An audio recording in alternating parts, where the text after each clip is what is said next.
Menantu Super. Bab 4771-4780. Bab 4771 Pertempuran Pertama. Bum bum bum. Suaranya berat dan gendang, seperti palu di dada, seperti jatuh ke tanah.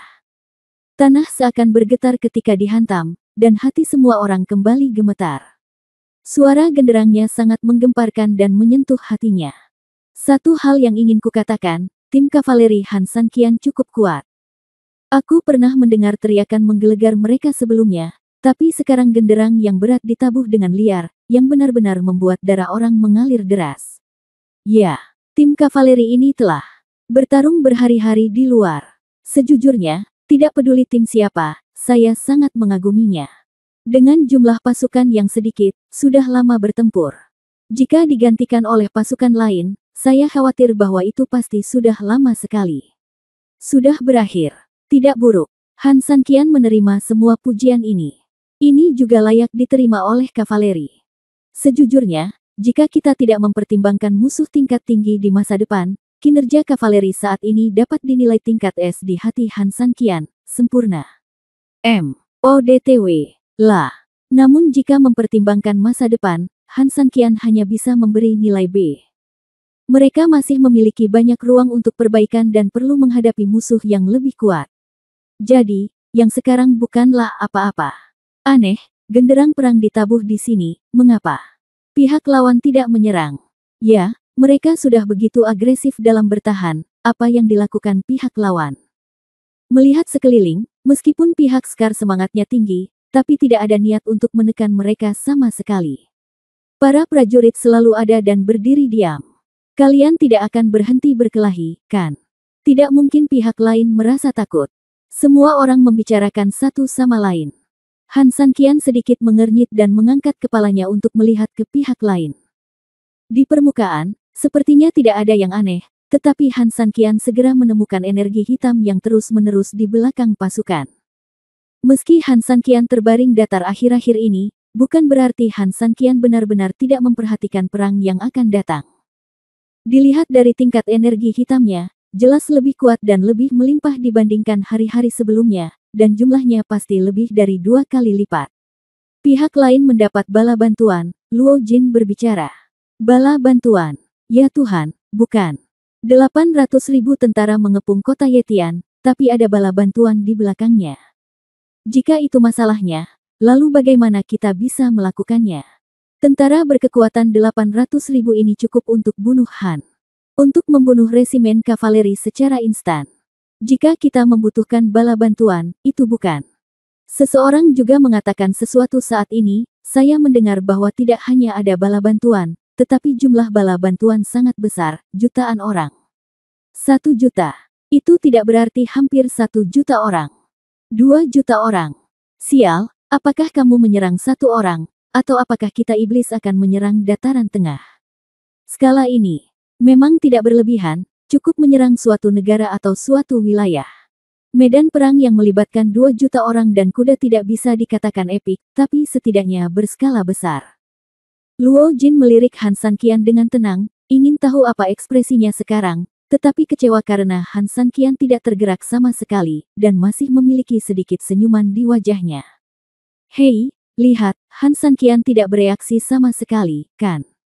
Memang benar dia agak keren, tapi siapa yang tahu kalau dia berpura-pura tenang? Pernahkah kamu mendengar gosip di kota? Tentang Han San Qian sebenarnya dia tidak ingin berperang sama sekali, dia ingin melarikan diri.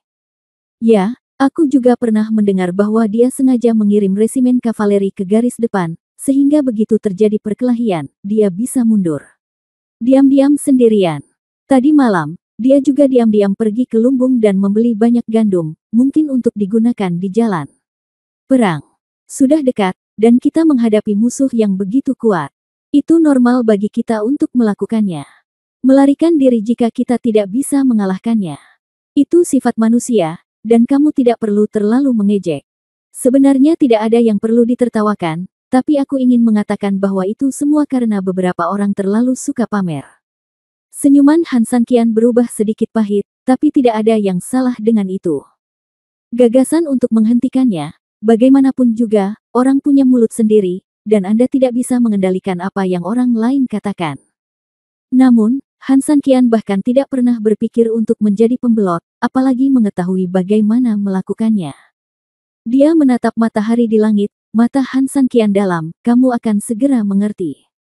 Bab 4772 mereka datang. Tunggu saja waktunya. Hampir saat ini, Scar di depan pertempuran tidak lagi setenang Han Sanqian. Dia sangat cemas, sangat cemas. Sudah beberapa saat fajar, tetapi pihak lain belum melancarkan serangan. Mereka sudah menabuh genderang di sini. Nenek, apa yang kamu lakukan?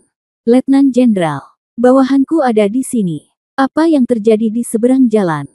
Sudah hampir 1 jam sejak fajar, kenapa kamu hanya berdiri di sana tanpa bergerak? Bekas luka tidak ada lagi kesabaran.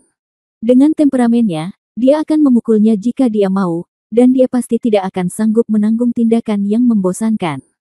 Saya tidak tahu. Mata-mata di depan saya telah berada di sini beberapa kali.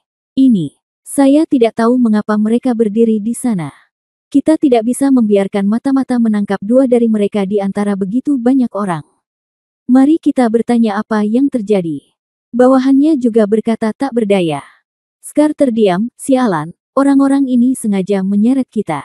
Apakah mereka mencoba melakukan perang psikologis dengan kita? Prajurit, apakah Anda ingin istirahat sejenak? Tidak. Scar buru-buru menolak, dengan sedikit dari kita, jika kita istirahat, formasi kita pasti akan terganggu, dan jika musuh melancarkan serangan mendadak saat ini, maka kita akan hancur total. Semakin Scar memikirkannya, semakin banyak dia menjadi depresi. Sial, dia sangat pasif. Dia hanya berbaris dengan pasukannya, tapi dia tidak berbuat apa-apa. Katakan pada pasukan untuk bersabar. Bersiaplah untuk bertemu musuh kapan saja. Ya, alasan akhirnya mengalahkan segalanya. Tidak peduli betapa marahnya Scar, dia tahu di dalam hatinya bahwa hal yang benar untuk dilakukan sekarang adalah bertahan. Dasar. Kemarahan yang tidak kompeten hanya akan mengganggu rencana awal dan menciptakan lebih banyak peluang bagi musuh. Saat perintah Scar dikeluarkan, kerumunan yang gelisah akhirnya tenang. Para prajurit tentu saja cemas, tetapi lebih ragu-ragu. Setelah menerima perintah dari atasan mereka, emosi mereka secara alami sangat terhibur.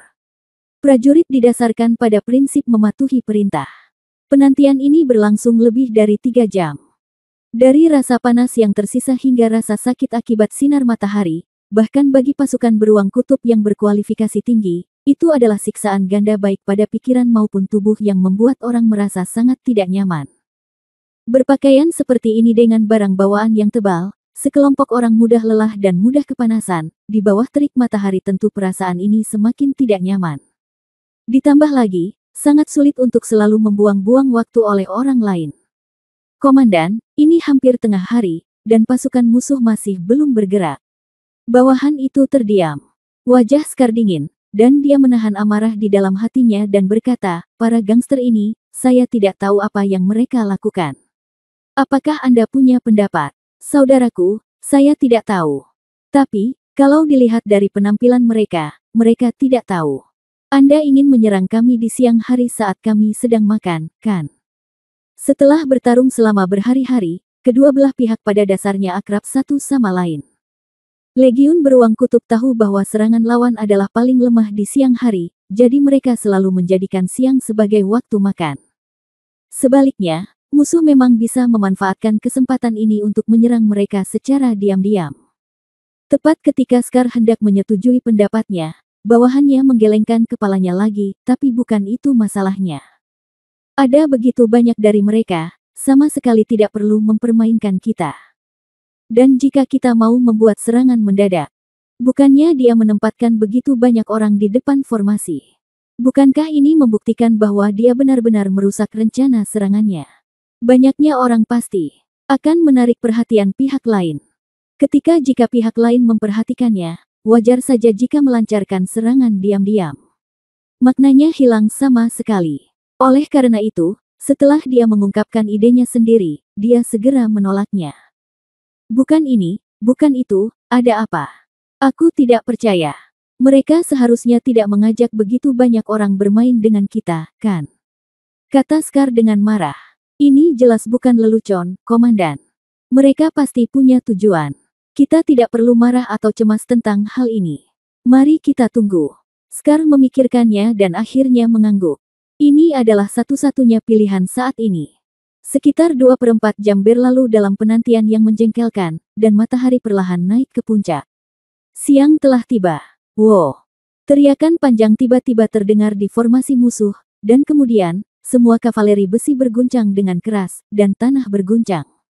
Aum! Raungan liar meraung, membuat suara keras yang mengguncang langit. Kami melancarkan serangan ke sisi lain. Bab 4773 Perang secara resmi dimulai. Seseorang melihat suara itu dan tidak bisa menahan diri untuk tidak berseru. Banyak orang juga dengan cepat menoleh. Tentu saja, di kamp musuh di kejauhan, tentara sedang bergerak sedikit saat ini, dan kerumunan gelap perlahan berjalan menuju sisi ini. Jangan bicara tentang pemukulan, hanya dengan melihatnya saja, banyak orang yang merasa mati rasa. Ada terlalu banyak orang, dan momentumnya terlalu kuat. Menakutkan sekali. Setelah mereka mendapat bala bantuan, mereka sepertinya menggandakan kekuatan aslinya. Sial, aku merasa tercekik hanya dengan melihatnya. Apa itu tong besi? Ini dia. Fort Wei. Ayah. Tidak hanya mereka, tetapi juga Han Sanqian yang menyaksikan kegembiraan itu merasa sangat tercekik. Musuh datang dari semua sisi, dan masing-masing pihak memiliki jumlah pasukan cadangan yang sama di belakang garis musuh. Dan di belakang pasukan cadangan ini, ada banyak cadangan padat yang tak terhitung jumlahnya. Aku sedang sakit kepala. Bagaimana kita bisa melawan ini? Tidak mungkin untuk melawannya. Ya, lihat formasi yang menakutkan ini dan jumlah orang yang menakutkan ini. Sial, jika itu aku akan memilih saja. Jadi kita benar-benar tidak perlu melakukannya, ejek Han Sanqian, ini yang dilakukan orang biasa.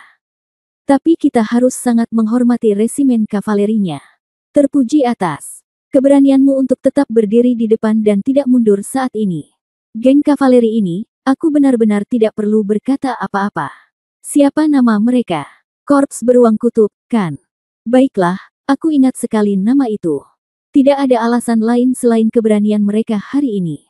Ya, tidak masalah apakah kita menang atau kalah. Setidaknya semangat mereka terukir di benak kita semua.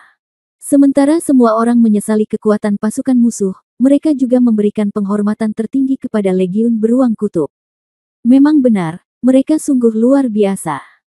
Ketika binatang aneh di bawah selangkangan mereka secara tidak sadar mundur karena ketakutan, kelompok kavaleri ini tetap tidak takut, dan bahkan menepuk-nepuk diri mereka sendiri saat meninggalkan binatang aneh itu agar mereka kembali ke posisi semula. Hei, ngomong-ngomong tentang Han Sanqian, di mana Han Sanqian dan yang lainnya? Dia masih di sini sekarang. Iya. Kenapa dia tiba-tiba menghilang? Benar, orang ini hanya ingin mengambil keuntungan dari orang yang baru saja melarikan diri, jelas merupakan kesempatan terbaik. Masuk akal baginya untuk melarikan diri. Sayang sekali kelompok kavaleri yang begitu baik. Dia dijual seperti itu. Luo. Jin menoleh ke belakang. Memang benar, pada suatu saat, Han Sanqian, yang masih bersamanya, telah menghilang tanpa jejak. Semua Legiun Beruang Kutub ada di sini. Di medan pertempuran, Scar akhirnya menunggu momen ini. Meski ia sudah bersiap menghadapi adegan besar hari ini sejak hari pertama pertarungan, ia malah sangat tidak sabar barusan karena lawannya tidak bertarung. Scar mau tidak mau merasa sangat gugup. Namun, kegugupan tetaplah gugup. Dia masih harus melawan apa yang harus diperjuangkan, dan dia tidak akan malu ketika menghadapi apa yang harus dihadapi. Serang denganku. Bunuh. Ribuan binatang berlari kencang, dan resimen kavaleri emas yang bersinar seperti matahari yang indah, tanpa rasa takut bergegas menuju jurang gelap tak dikenal di sana. Bunuh. Pada saat yang sama, tiga pihak lainnya juga meneriakkan suara pembunuhan, dan pertempuran resmi dimulai. Kavaleri besi lewat, dan ada telur utuh. Kavaleri pemberani di tiga sisi lainnya tidak takut. Dalam beberapa saat, mereka bergegas ke dalam formasi pria berbaju hitam, menebas pedang mereka. Segera, tombak di tangannya diayunkan dengan bebas, dan di bawah tombak, jiwa-jiwa mati yang tak terhitung jumlahnya terbentuk. Di bawahnya, meskipun pria berbaju hitam disebarkan oleh kavaleri dalam sekejap, mengandalkan keunggulan numerik yang sangat besar, mereka dengan cepat berkumpul kembali dan terus mencoba membentuk pengepungan terhadap resimen kavaleri. Keuntungan dari binatang raksasa itu jelas untuk menyerang. Setelah dikepung, kavaleri akan kehilangan vitalitasnya dan hanya akan menjadi target hidup. Di sisi depan, serangan kavaleri akan jauh lebih lambat, dan mereka akan lebih mungkin menyerang. Mereka harus mengandalkan benteng yang dibangun oleh Han Sanqian sebelumnya dan kumpulan benteng berikutnya yang mereka tambahkan sendiri. Boom! Gelombang pertama benteng baru akan segera berlaku. Setelah parit asli digali oleh Han Sanqian, ada sekitar tanah tidak meter. Dia juga memerintahkan orang untuk mengatur ulang beberapa sumur tersembunyi di sana. Begitu musuh terbang di atas parit, mereka akan menjadi orang pertama yang jatuh ke dalamnya. Dan bahkan jika mereka lolos dari sumur tersembunyi, serangan kavaleri akan datang dengan cepat. Ini hanya aku. Aku akan menyiapkan penghalang jalan bagimu untuk menghalangi kemajuanmu, tapi aku punya artefak seperti gajah, dan ini penghalang jalan bukanlah apa-apa bagiku, jadi aku akan menyerbumu dan menemukan versi alternatifmu. Menarik. Sebuah cibiran. Menyebar. Ayo. Bab 4774, bertarung satu sama lain. Tapi kamu bilang itu tidak bisa digunakan kecuali benar-benar diperlukan. Ini adalah pilihan terakhir. Ya, dia memang mengatakan ini. Jangan pernah menggunakannya kecuali benar-benar diperlukan, atau bahkan memikirkannya. Tapi sekarang setelah keadaan menjadi seperti ini, apakah mereka punya pilihan lain? Tidak ada pilihan. Kami tidak punya pilihan selain menggunakannya. Tapi, seberapa bergunakah itu? Itu hanya dapat memberikan efek ajaibnya pada waktu tertentu. Itu juga merupakan kartu truf alternatif bagi kami. Jika jika Anda menggunakannya untuk tujuan ini, hanya setetes air yang bisa menghilangkan dahagamu, dan tidak akan menghasilkan apa-apa. Saran bawahan. Tentu saja, Scar mengetahui hal ini dengan sangat baik, dan berkata dengan marah, tapi katakan padaku, apalagi yang bisa kulakukan? Apakah melihat pasukan dicerai-beraikan dan kemudian dimakan oleh orang lain, atau membiarkan mereka mundur, meninggalkan garis pertahanan? Dan biarkan musuh menyerang kita dalam satu gerakan. Jika garis pertahanan hilang, semuanya akan menjadi tidak berarti. Tidak ada jawaban dari bawahannya, karena apa yang dikatakan Scar memang masuk akal. VODTW. Jika suatu tempat bahkan tidak memiliki garis pertahanan, maka sebenarnya tidak ada apa-apa. Lakukan saja. Jika ada pilihan lain yang lebih baik, percayalah, saya kurang bersedia menggunakannya dibandingkan Anda. Ya. Bawahan menerima perintah, lalu bergegas ke garis depan dan mulai bertarung. Di bawah pembentukan bawahan yang disengaja, resimen kavaleri yang telah tersebar berusaha menyusut kembali. Namun anehnya, bentuk penyusutan mereka tidak utuh, melainkan lebih seperti bentuk cekung terbalik. Apa artinya? Dengan kualitas mereka seharusnya tidak berada dalam formasi ini setelah tersebar. Utusan khusus, ini agak aneh. Bawahan utusan khusus juga dengan cepat menemukan perbedaan di lapangan dan mau tidak mau bertanya. Ya, dari sudut pandang normal, jika ingin mundur setelah dibobol formasi, harus meringkuk menjadi bola, agar terhindar dari serangan dari depan dan belakang, ini normal. Tapi bentuknya cekung. Baik positif maupun negatif, tidak terlalu penting, karena formasi belakang tidak hanya memiliki celah dan mudah untuk dibidik dan dipatahkan, tetapi pada saat yang sama, hampir sulit bagi kedua sayap belakang untuk saling mendukung. Ini hanyalah sebuah celah besar. Kesalahan seperti ini sulit dilakukan oleh tim reguler. Dia benar-benar tidak mengerti mengapa pasukan elit ini berhasil. Ini memang agak mengejutkan. Secara logika, seharusnya tidak demikian. Mungkin, mereka belum pernah melihat formasi seperti kita, jadi, apakah mereka sedikit panik? Mungkin, ini satu-satunya tebakan. Dialah satu-satunya yang bisa menjelaskan situasi pihak lain saat ini. Benarkah? Utusan khusus itu menggelengkan kepalanya. Meskipun retorika semacam ini memang masuk akal, bagi utusan khusus itu, rasanya agak keterlaluan. Untuk kekuatan yang sudah lama berhadapan dengan mereka, memang mungkin saja mereka akan panik ketika dihadapkan pada kekuatan sebesar itu yang tiba-tiba menekan mereka, namun hal itu pasti bersifat sementara dan tidak bisa permanen. Oleh karena itu, pertempuran telah berlangsung cukup lama, Tetapi Anda ingin mengatakan bahwa pasukan ini tiba-tiba bahkan tidak dapat mengubah formasinya karena terlalu takut. Maka Anda bertindak terlalu jauh. Tetapi, jika tidak demikian, bagaimana kita bisa menjelaskan situasi mereka saat ini? Utusan khusus itu tidak berbicara, dan dengan lembut mengangkat tangannya untuk memberi isyarat kepada bawahannya agar tidak melanjutkan. Daripada menebak-nebak di sini, lebih baik kita untuk melihat lebih dekat. Lagi pula, ada orang yang bisa melakukan. Bawahan itu membungkuk sedikit, apa yang dikatakan utusan khusus itu benar, tetapi jika pihak lain melakukan tindakan aneh, saya khawatir. Bahkan jika dia membuat gerakan aneh, aku akan mengakuinya, dan masalahnya bukan apa-apa. Tidak masalah jika kamu kehilangan beberapa pasukan, aku punya banyak orang. Setelah mengatakan ini, dia mencibir dengan muram, tampak seperti seorang orang kaya baru. Menghabiskan uang untuk membeli kegembiraan tidak lebih dari itu. Pada saat ini, resimen kavaleri telah sepenuhnya mengerahkan formasi menjorok, dan utusan khusus juga mengecilkan matanya dan menatap dari dekat, menunggu pertunjukan bagusnya. Bab 4775 Senjata Rahasia. Bunuh.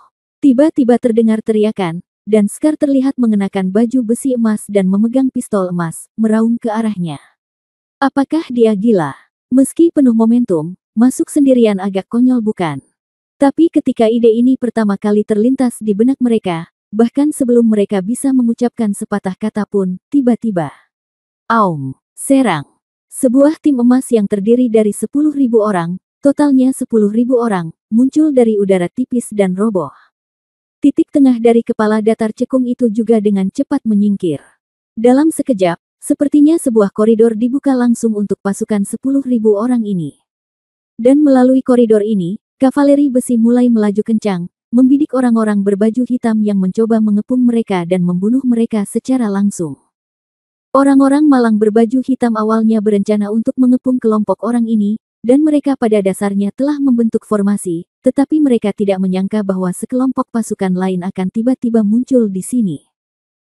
VDTW. Lah. Dan karena unit ini muncul tanpa peringatan dan berlari tanpa hambatan di tengah formasi cekung aslinya, maka penuh dengan dampak. Untuk sesaat, kerumunan berbaju hitam sama sekali tidak menyangka akan terjadi tindakan seperti itu, dan langsung dipukul hingga panik dan mundur terus-menerus. Ini, selain utusan khusus, bawahannya jelas juga terkejut. Tentu saja, kelompok tentara berbaju hitam tidak bisa disalahkan atas serangan seperti itu, yang disalahkan hanya pada kemunculan musuh yang tiba-tiba. Meskipun utusan khusus itu memang menganut sikap menonton pertunjukan yang bagus, ketika dia melihat begitu banyak kavaleri muncul sedemikian rupa, dia tidak bisa menahan diri untuk tidak terkejut. Dia mengerutkan kening dan menatap lurus ke depan, seolah ingin melihat dari depan. Dari mana asalnya? Dilihat dari kekuatan pasukan saat ini di semua lini, mereka hampir mengirimkan 20.000 pasukan, tapi kenapa? Sekarang tim kavaleri yang terdiri dari 10.000 orang tiba-tiba muncul. Dia dan para tetua menghitung, dan bahkan perkiraan yang terlalu tinggi hanya sekitar 20.000 tentara. Bagaimana bisa ada lebih dari 10.000 orang? Apalagi hal lain yang sangat menakutkan adalah, bagaimana sekelompok orang ini tiba-tiba muncul. Dia telah melihat medan perang sebelum dan sesudahnya, dan jelas bahwa tidak ada seorang pun di sana. Bahkan ketika Scar menyerang, dia sendirian. Utusan khusus, ada sesuatu yang aneh, bawahannya berkata dengan tegas. Kehidupan perintahkan pasukan garis depan untuk mempertahankan serangan, dan pada saat yang sama, berusaha sekuat tenaga untuk menangkap komandan musuh hidup-hidup. Selama kita menangkap komandan musuh, semua keraguan akan terpecahkan. Ya, utusan khusus itu melirik ke medan perang, berbalik dan berjalan cepat menuju tenda utama. Sesampainya di pintu masuk tenda, utusan khusus itu menemukan bahwa sesepuhnya tidak sedang beristirahat di dalam tenda, melainkan sedang berdiri di dalam tenda ditemani oleh beberapa bawahan. Menyaksikan pemandangan di medan perang di luar pintu. Melihat utusan khusus datang, sesepuh tersenyum lembut, datang. Utusan khusus itu ragu-ragu sejenak, seolah-olah sesepuh itu tahu bahwa dia akan datang, tetapi setelah ragu-ragu, dia mengangguk, ya, bawahanku mengetahuinya. Sebelum dia bisa menyelesaikannya, sesepuh itu menyela dia. Yang tentara musuh tiba-tiba, banyak orang muncul, dan mereka menyerang seperti hantu, begitu saja, bukan? Utusan khusus itu mengangguk. Justru karena masalah ini sangat aneh maka dia datang ke sini untuk melaporkannya kepada atasannya agar tidak menunda pertarungan. Saya semua sudah melihatnya. Yang lebih tua tersenyum sedikit. Kalau begitu ayo. Jangan panik, itu normal. Melihat utusan khusus itu masih bingung, sesepuh itu terus menjelaskan sambil tersenyum, dengan kemampuan Han San Qian, jika kita bisa menguasai segala sesuatu tentang dia dengan mudah, Han San Qian macam apa dia? Faktanya, belum lagi reputasinya, bahkan lawan yang hebat pun tidak layak untuk itu, bukan? Selain itu, mereka yang bisa mengekspos semua yang mereka miliki di depan lawannya dalam waktu singkat bahkan tidak dianggap luar biasa. Banyak hal yang perlahan-lahan terungkap saat kedua belah pihak bertarung. Hanya karena Han San Qian itu memang terlalu kuat, jadi utusan khusus itu takut akan masalah sekecil apapun. Bawahankulah yang terlalu khawatir. Tetua itu melambaikan tangannya sedikit, tidak masalah. Berhati-hati saat menghadapi Han San Qian bukanlah hal yang buruk. Kamu melakukan pekerjaan dengan baik. Terima kasih atas pujianmu, tetua. Bawahanku ketakutan. Utusan itu berkata dengan rendah hati. Setelah mengatakan ini, dia mengangkat kepalanya dan melihat ke arah yang lebih tua lagi. Tetua, apakah Anda punya saran untuk langkah selanjutnya? Saran. Penatua itu tersenyum. Dengan senyuman tipis di wajahnya, tampak sedikit misterius, ada satu. Utusan khusus itu buru-buru berbalik dan berkata, Penatua, tolong beri saya penjelasan yang jelas. Orang tua itu mengangguk dan berbicara. Bab 4776 Pisau Tajam. Lihat, seperti apa rupa prajurit yang tiba-tiba ini. Orang tua itu menunjuk ke depan. Karena intrusi tiba-tiba lebih dari 10.000 kavaleri, orang-orang berbaju hitam, yang memiliki keunggulan absolut, benar-benar bingung saat ini. Meskipun tidak dikatakan bahwa mereka akan kalah, dan itu tidak ada hubungannya dengan kekalahan, jelas sekali bahwa pasukan garis depan berada dalam situasi ini. Prosesnya sangat membingungkan dan sulit. Dari sudut pandang komandan, jelas tidak mungkin menstabilkan situasi untuk sementara waktu. Taktik lawan berhasil, ibarat sebilah pisau tajam, mereka langsung memotong tangan yang ingin ditangkap. Setelah mendengar penjelasan tersebut, sang sesepuh mengangguk puas. Hal yang paling berharga bagi seseorang adalah berani mengakui kesalahannya sendiri dan mengakui keunggulan orang lain. Anda telah melakukan pekerjaan dengan baik dalam hal ini. VDT. Lah, bagus sekali, itu benar. Kita sekarang seperti jaring besar, sangat menutupi musuh kita, membuat mereka tidak punya tempat lain untuk melarikan diri.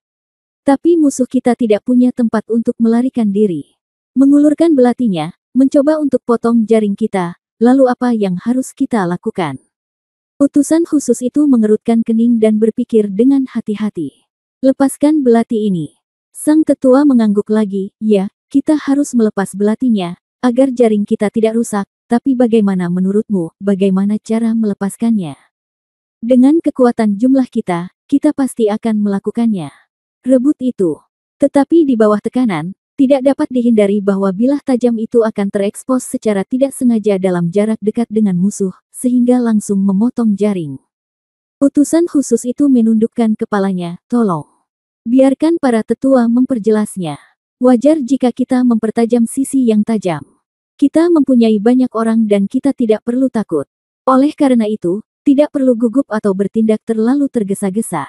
Kita hanya perlu mengkonsolidasikan kelebihan yang sudah kita miliki, hilangkan secara perlahan, dan bertarung perlahan. Hanya dengan cara ini kita tidak akan terganggu oleh hal ini, kita juga tidak akan mengungkapkan kekurangan apapun, sehingga pisau tajam ini dapat menemukan peluang untuk menembus jaring besar, mengerti? Setelah mendengar kata-kata ini, utusan khusus itu buru-buru menundukkan kepalanya, yang lebih tua itu bijaksana. Bawahanku telah mendapat pelajaran. Kata-kata yang lebih tua membangunkannya dan membuatnya mengerti bahwa dia seharusnya tidak gugup dengan kekacauan lokal, atau bahkan mengerahkan pasukannya. Dengan cara ini, hal itu hanya akan menambah kekacauan, dan pada dasarnya tidak mungkin menjamin keuntungannya sendiri, bahkan mungkin kehilangannya sedikit demi sedikit karena panik, dan akhirnya kehilangan segalanya. Musuh memang pemberani, mereka melakukan gerakan-gerakan berbahaya, dan sangat kuat, namun benda ini sebenarnya hanyalah macan kertas, dan mereka tidak memiliki kemampuan untuk menimbulkan ancaman besar bagi diri mereka sendiri. Selama serangan mereka selesai, cepat atau lambat beberapa pasukan ini akan dikepung oleh mereka, dan akan berakhir dengan kematian yang tragis. Sekarang aku mengerti, kamu bisa pergi dan memimpin pertempuran. Ya. Meninggalkan para tetua, utusan itu dengan cepat bergegas kembali ke medan perang. Perintah selanjutnya juga sangat sederhana, yaitu mempertahankan tatanan semula, pasukan terus menyerang dengan ganas, dan departemen lain bersiaga untuk segera mengganti kerusakan pertempuran di garis depan. Selebihnya, semuanya masih pada tempatnya. 10.000 kavaleri sangat tajam. Setelah menerobos pengepungan musuh, mereka membersihkan ruang dan bergabung kembali dengan pasukan aslinya. Semua orang bekerja sama untuk berkonsolidasi menjadi kekuatan yang lebih besar dan terorganisir. Mengandalkan peran benteng dan parit, untuk sementara mampu menahan semua serangan frontal. Resimen kavaleri ini sangat kuat. Memang benar, setelah bertempur sepanjang sore, kupikir mereka sudah lama tumbang, tapi sekarang mereka masih bertahan di garis depan. Sungguh sengit, aku mengagumimu. Aku juga mengaguminya. Meski sudah hampir jam makan malam, mereka yang menyaksikan kemeriahan di dekat gerbang kota enggan meninggalkan satu persatu. Bahkan ada pelayan dari sebuah restoran yang membawakan hidangan untuknya secara pribadi. Hanya untuk memuaskan keinginan orang-orang ini untuk menonton langsung. Sungguh luar biasa, sungguh pertarungan yang luar biasa, dan momentumnya cukup luar biasa hingga membuat darah orang mendidih. Oleh karena itu, meskipun mereka lapar atau haus, tidak ada seorang pun yang mau pergi saat ini. Mereka takut kehilangan momen indah secara tidak sengaja. Saat ini, di tempat lain, Han Sanqian, yang belum muncul, berdiri dengan lembut. Dia melihat ke medan perang dan menunjukkan senyuman yang sangat percaya diri. Untungnya, semuanya sesuai rencana. Bab 4777 mengasah pisau. Begitu dia selesai berbicara, Han Sanqian mundur dengan lembut dan menyembunyikan sosoknya lagi. Meski dalam rencana awal, Han Sanqian memang berencana menyembunyikan beberapa kavaleri terakhir sebanyak mungkin, namun nyatanya ini hanyalah ide kelas atas dari Han Sanqian. Hanya mimpi, itu saja. Faktanya, dia tahu betul bahwa jumlah orang-orang ini tidak dapat disembunyikan. Oleh karena itu, paparannya pasti, itulah sebabnya dia berharap untuk menyembunyikan nomor tersebut sebelum perang dimulai, tetapi setelah perang, dia menyerahkan semua pasukan kepada Scar untuk dikomandoi. Tujuan dari MVODTW L juga sangat jelas. Sejak saat itu, Han Sanqian tahu bahwa dia tidak bisa menjaga rahasia ini. Oleh karena itu, menyerahkan pasukan kepada Scar secara alami akan mengurus semuanya. Apakah dia ingin menerangi semuanya sekaligus, atau apapun, itu kebebasannya. Namun, mengungkapkan sebuah kartu tidak berarti Han Sanqian tidak punya pilihan untuk mengungkapkannya, tetapi dia memiliki kartu lain. Dan Han Sanqian percaya bahwa ini adalah kartu truf yang cukup untuk mengubah situasi pertempuran. Ayo bertarung. Saya harap kalian bersenang-senang bertarung. Setelah Han Sanqian selesai berbicara, dia mengeluarkan sebotol anggur dari pinggangnya dan minum satu gelas, merasa nyaman untuk sementara waktu. Di malam hari, aku akan membiarkanmu makan lengkap dulu. Setelah mengatakan ini, Han Sanqian menyipitkan matanya dan menunjukkan senyuman tipis. Malam berangsur-angsur datang. Di medan perang, mayat menumpuk seperti gunung. Tidak peduli seberapa berani dan terampil resimen kavaleri, tidak peduli berapa banyak pria berbaju hitam di sana, banyak orang yang masih tewas dalam perang yang kejam.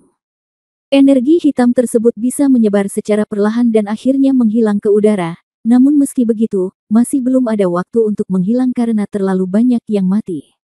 Di sisi resimen kavaleri, binatang aneh dan kavaleri juga menderita banyak korban, ada yang terluka, atau ada yang jatuh ke tanah dan tidak pernah berdiri lagi.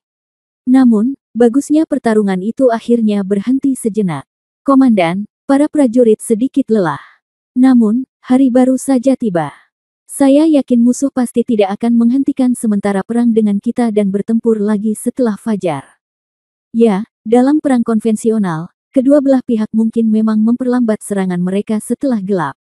Hal ini disebabkan oleh alasan umum seperti saling berhadapan. Tapi di sini sangat berbeda, musuh menjadi lebih ganas setelah malam tiba. Waktu yang singkat sekarang hanyalah sedikit penyesuaian yang dilakukan musuh, jika tidak, pasti akan menjadi serangan yang menggelegar dalam waktu singkat. Bagaimana kabar para prajurit? 22.000 orang, lebih dari 3.000 orang tewas dalam pertempuran tersebut, dan hampir 80% terluka. Mendengar angka ini, meskipun dia telah mempersiapkan mental sebelumnya, Scar masih sangat terkejut. Dia hampir terluka seluruhnya. Terlebih lagi, lebih dari 3.000 orang tewas dalam pertempuran. Ini hanya menahan sakit hati. Scar berkata, bagaimana dengan baris ketiga lainnya? 3 baris lainnya. Katakan saja padaku, tidak apa-apa, ini semua tentang ini. Situasi di 3 sisi lainnya lebih buruk dari kita. Menurut berita yang baru saja disampaikan, hampir 50% orang yang tewas dalam pertempuran di 3 sisi lainnya mendekati 50%. Meskipun jumlah orang yang mereka hadapi tidak sebesar milik kita, mereka tidak memiliki benteng dan parit kita. Mereka sepenuhnya berada di tanah. Serang ke dalam. Mereka bisa mengatasinya jika tidak terjerat, tetapi Anda juga tahu bahwa begitu kavaleri terjerat. Ya, hasilnya jelas. Jika kudanya tersandung, bagaimana konsekuensinya tidak serius? Komandan, sebagai saat ini, situasinya diperkirakan, aku khawatir. Kamu khawatir tidak akan selamat malam ini, bukan? Bawahan itu mengangguk. Serangan musuh di malam hari akan lebih ganas, dan para prajurit telah melakukan perlawanan sepanjang sore. Mereka sangat lelah dan menimbulkan korban jiwa yang serius. Mereka tidak akan bisa bertahan malam ini. Scar menghela napas, apapun yang terjadi, meskipun kamu mati, tidak masalah berapa lama kamu bisa bertahan. Dimengerti. Beritahu semua orang untuk segera membentuk formasi dan bersiap menghadapi musuh. Ya. Bawahan pergi, dan setelah beberapa saat, pasukan menaiki kudanya lagi. 3 sisi lainnya hampir sama seperti di sini. Setelah penyesuaian singkat, sekelompok tentara sisa dan tentara yang terluka mengertakkan gigi dan dengan enggan mengatur ulang. Bekas luka mengambil memimpin, menunggangi binatang aneh. Berdiri di depan formasi, dia agung dan mendominasi. Dia tiba-tiba mengangkat tombak di tangannya, saudara-saudara, apakah kamu takut mati? Jangan takut. Oke, kamu layak menjadi anggota Legiun Beruang Kutubku. Saat kami menjungkir balikkan Kastil Iblis, kami pikir hari ini akan terjadi. Hari ini, inilah saatnya. Mari selesaikan dendam lama dan baru dengan mereka. Bagaimana? Oke, aku panglima tertinggimu. Aku akan pergi dulu. Serang aku tanpa takut mati. Setelah mengatakan ini, Scar menyerahkan posisinya, memukul binatang aneh itu, dan berubah dari bertahan menjadi menyerang. Bab 4778, bunyikan tuduhan. Bunuh. Scar meraung marah sambil memegang pistolnya dan memimpin dalam menyerang posisi lawan. Bunuh. Di belakangnya, lebih dari 10.000 pasukan kavaleri beruang kutub tidak peduli dan mengikuti dari dekat dengan mata merah darah. Apa? Kavaleri. Resimen kavaleri melancarkan serangan. Mereka bertahan. Mereka menyerahkan posisinya dan melancarkan serangan. Apakah mereka bodoh? Otway. Lah. Tidak. Tuan Kota Luo menarik napas dalam-dalam, memejamkan mata, dan air mata mengalir sedikit dari sudut matanya. Anggota Legiun Beruang Kutub tidak bodoh, mereka tahu pentingnya posisi tersebut lebih baik dari kalian semua. Tapi, mereka lebih tahu darimu bahwa mereka tidak bisa bertahan hidup, dan mereka tidak bisa bertahan lama, jadi mereka mengakhiri hidup mereka dengan menyerang. Ini adalah seorang pejuang. Apa? Setelah mendengar ini, semua orang menatap kosong ke medan perang, melihat sekelompok sosok yang menyerbu tanpa ragu-ragu. Wajah banyak orang dipenuhi dengan keterkejutan. Tanpa disadari, mata mereka dipenuhi kabut yang disebabkan oleh air mata yang mengalir. Wajar saja sosok-sosok itu semakin kabur di mata mereka, namun di dalam hati mereka, sosok-sosok itu terpantul lebih dalam. Mendengar teriakan pembunuhan dari depan, Haijin, yang berada jauh di barat, menoleh sedikit ke belakang. Meskipun hari sudah gelap, lampu di kota Yetian sangat terang, dan penonton selalu menemukan cara mereka sendiri untuk melihat medan perang sebanyak mungkin. Jadi, dengan bantuan lampu redup ini, Haijin secara kasar dapat melihat apa yang terjadi. Sedang melakukan. Dia melihat kembali ke arah kavaleri yang berbaris di belakangnya. Saudaraku, saudara-saudara di depan telah melancarkan serangan balik, apa yang harus kita lakukan? Sial, aku tidak bisa bertahan, lakukan saja dengan mereka. Itu benar, meskipun bukan orang-orang berbaju hitam ini dari Kastil Tianmo, tapi mereka semua dari jenis yang sama, dan kami memiliki dendam terhadap mereka. Membunuh satu bukanlah suatu kerugian, tetapi membunuh dua adalah keuntungan. Bertarunglah dengan mereka. Lakukan. Di belakang mereka, semua orang meraung. Dengan marah, dan semangat mereka sangat tinggi. Oke. Hai Jin mengangguk, kamu juga tahu asal-usulku dengan sangat baik. Aku pernah adalah salah satunya. Aku tahu perbuatan mereka, dan aku tahu dosa-dosa mereka. Tentu saja ini juga dosaku. Saya juga tahu bahwa pemimpin aliansi mempromosikan saya menjadi wakil pemimpin aliansi, dan semua orang juga tidak menyukai saya sampai batas tertentu karena masa lalu saya, meskipun Anda tidak mengatakannya. Ayo lakukan ini. Hai Jin mencabut tombaknya. Hari ini, Hai Jin menggugat dengan tubuhnya dan menggunakan darah sebagai bukti untuk menghapus dosa-dosanya. Saya juga membuktikan kepada saudara-saudara saya dan pemimpin bahwa saya, Hai Jin, adalah anggota beruang kutub pasukan. Wakil komandan, kamu, semua orang di sini, dengarkan perintahku. Hai Jin mengangkat tombaknya. Ya, di belakang mereka, semua orang mengepalkan senjata baja mereka. Hari ini, persaudaraan antara kau dan aku mungkin sudah berakhir, tapi saat kita sampai di dunia bawah besok, kita akan melanjutkan persahabatan kita. Ikuti aku dan bunuh. Bunuh. Ribuan pasukan berlari kencang, dan pasukan Hai Jin juga melancarkan serangan balik pada saat yang sama. Suara-suara di kedua sisi ternyata konsisten, tetapi musuh di seberangnya belum bergerak. Pei Yuan juga mengerti apa artinya ini. Dia tidak melihat ke arah itu. Di kedua sisi, mereka melihat ke arah Pei Mu, kakak senior yang bodoh. Semua harapan keluarga Pei kita ditempatkan pada kita berdua. Dengan kepribadianku seperti ini, aku pasti akan menyerang mereka. Aku hanya berharap kamu tidak mengikuti mereka. Buru-buru, larilah jika kamu bisa. Keluarga Pei membutuhkanmu, dan guru juga membutuhkan seorang murid untuk berbakti padanya dan menafkahinya di masa tuanya. Hei, Pei Yuan mengambil langkah pertama. Setelah mengatakan itu, Pei Yuan tidak banyak bicara. Dia hanya mengangkat pria itu dan menyerang. Bunuh, bunuh. Ketiga pihak berkumpul, dan hanya Pei Mu yang tersisa. Dia tersenyum tipis. Pei Yuan, kamu pasti meremehkanku, kan? Kamu tahu karakterku. Setelah mengatakan ini, dia bahkan tersenyum malu-malu, tapi detik berikutnya, matanya tiba-tiba menjadi tegas. Tunggu apa lagi?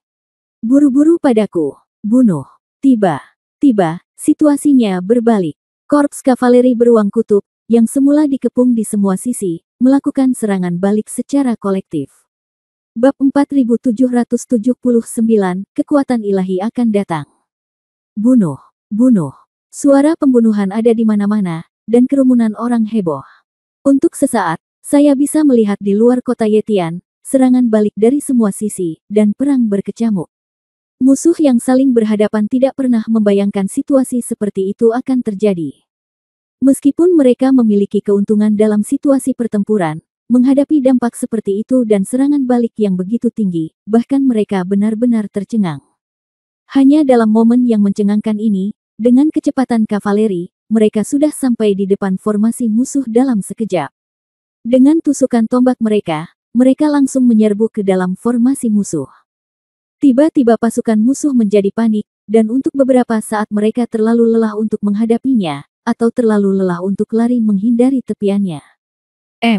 Fotway, L. Utusan, khusus dengan tenang menjelaskan kepada beberapa bawahan cara bertarung malam ini.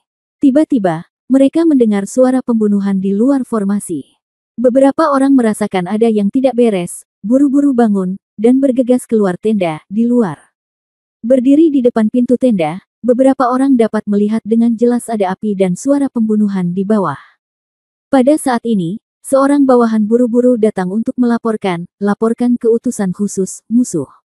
Musuh tiba-tiba melancarkan serangan balik terhadap kita untuk beberapa alasan yang tidak diketahui. Apa? Serangan balik. Utusan khusus itu jelas terkejut. Awalnya, dia mengira ada perkelahian tiba-tiba di luar dan beberapa bawahan melancarkan serangan. Meski memang masih menyusun taktik untuk malam ini, namun terkadang medan pertempuran memang berubah dengan cepat, sehingga sudah ada tradisi sejak zaman dahulu bahwa para jenderal sedang pergi dan perintah militer tidak terpengaruh. Hal ini dikarenakan para prajurit yang berada di depan pertempuran dapat merespons sesuai dengan kebutuhan medan perang. Lakukan penyesuaian berbeda tergantung situasinya. Hal ini dapat dimengerti dan normal. Namun yang tidak pernah diimpikan oleh utusan khusus tersebut adalah bahwa pertempuran di bawah ini bukanlah serangan sementara oleh pasukannya sendiri, melainkan serangan balik dari musuh. Brengsek, para jenderal yang kalah berani melancarkan serangan mendadak ke kita. Kenapa? Mereka mengira hidup mereka terlalu panjang dan terburu-buru mati. Ya, kualifikasi apa yang mereka punya, dan modal apa yang mereka punya. Mengambil inisiatif untuk bersaing dengan kami. Saya hanya tidak tahu harus berkata apa. Beberapa bawahan dipenuhi dengan kemarahan. Bagi mereka, tuduhan resimen kavaleri jelas tidak dapat ditoleransi. Mereka adalah jenderal yang dikalahkan dan level rendah pasukan, bagaimana mereka bisa terprovokasi. Utusan khusus itu juga sedikit mengertakkan giginya, jelas sama tidak puasnya.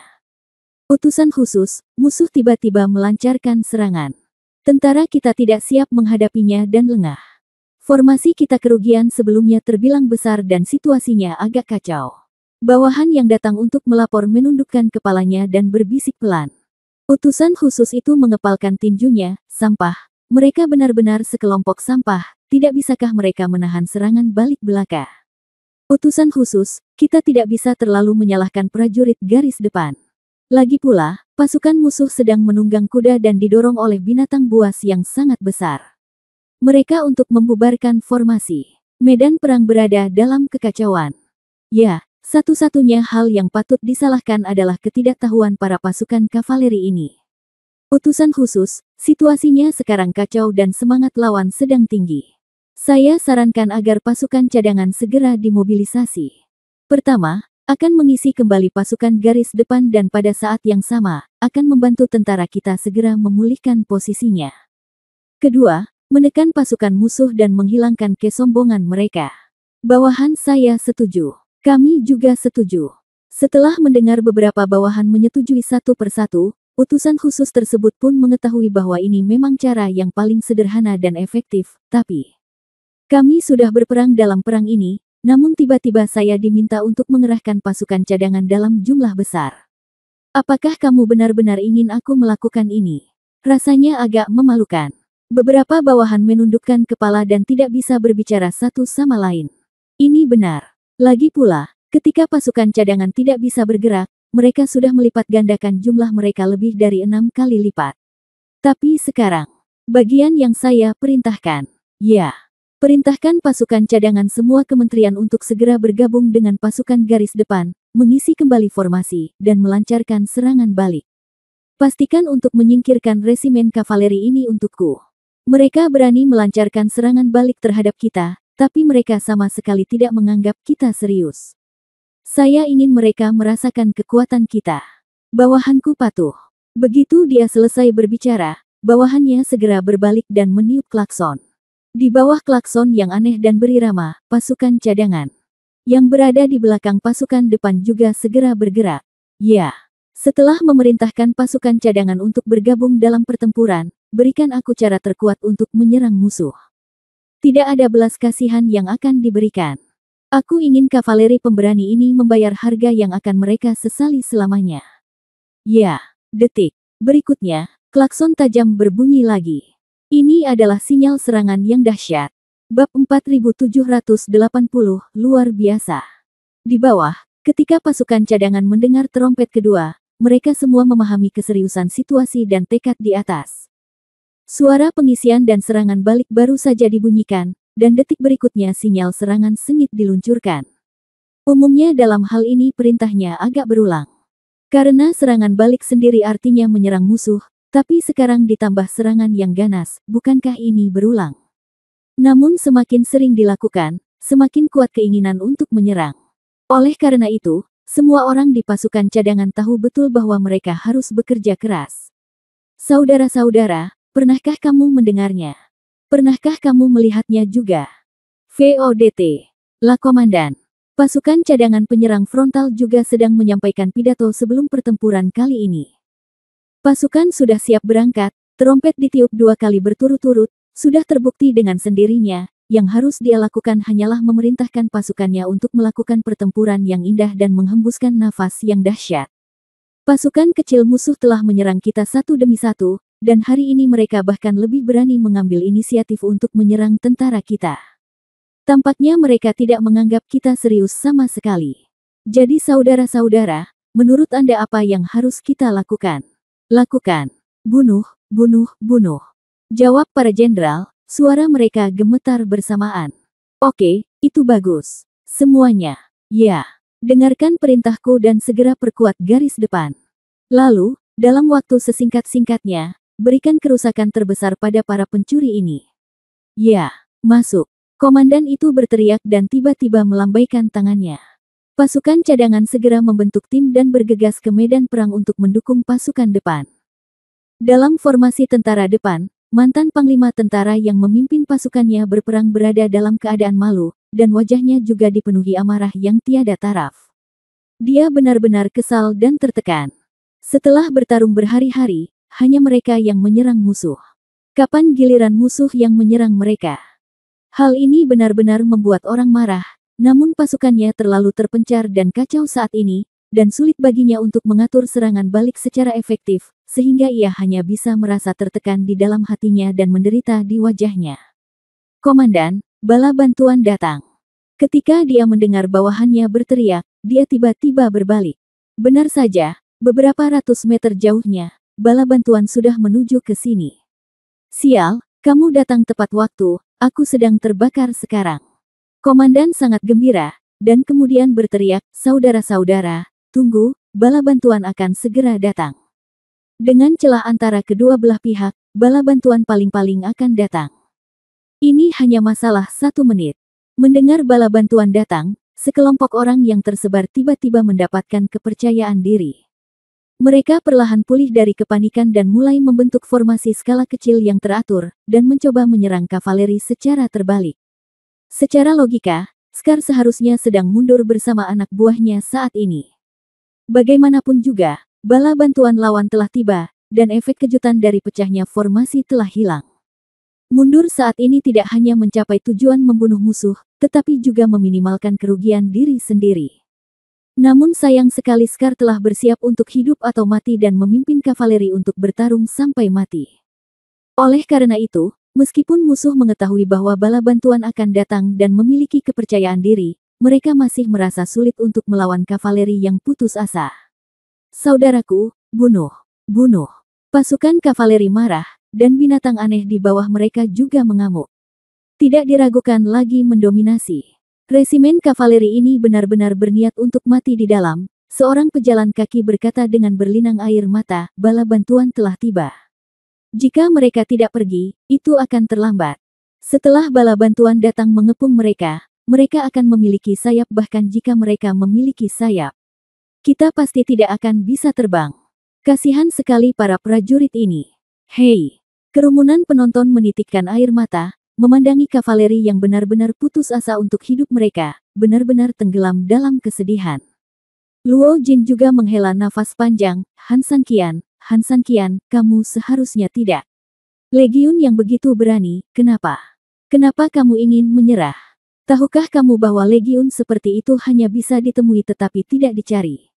Prajurit seperti itu, hei, dia tidak bisa menahan nafas, dan dia merasa sedikit tidak puas dengan Han Sanqian. Dia memang bisa melarikan diri, itu bisa dimengerti. Bagaimanapun, musuh sudah dekat, tapi kamu tidak boleh meninggalkan prajurit seperti itu. Ayo, bala bantuan telah tiba di medan perang.